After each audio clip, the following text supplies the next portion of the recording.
Advanced Financial Accounting PowerPoint presentation. In this presentation, we will discuss the consolidation process and a situation where the subsidiary issues stock dividends. We have stock dividends issued by the subsidiary. What will be the effect on the consolidation process? Get ready to account with Advanced Financial Accounting. We're talking about a consolidation process where the subsidiary then issued stock dividends. So we have stock dividends are issued to all common stockholders proportionally. Therefore, the relative interest of the controlling and non-controlling stockholders is not changed. So that relative interest isn't changed. So we don't have to worry about that, which is nice.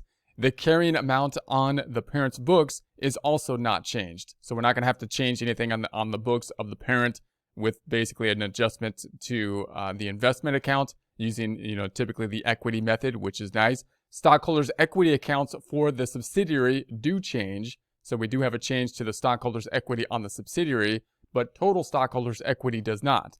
So in other words, if we take stockholders' equity as a whole, there's no change there, even though there's changes within the stockholders' equity of the subsidiary. So we're going to say that stock dividends represent a permanent capitalization of retained earnings. That's basically what is happening, permanent capitalization of the retained earnings. So resulting in a decrease to retained earnings, an increase to the capital stock, and possibly an increase to additional paid-in capitals. So that's what happens when you have the stock dividends for the subsidiary.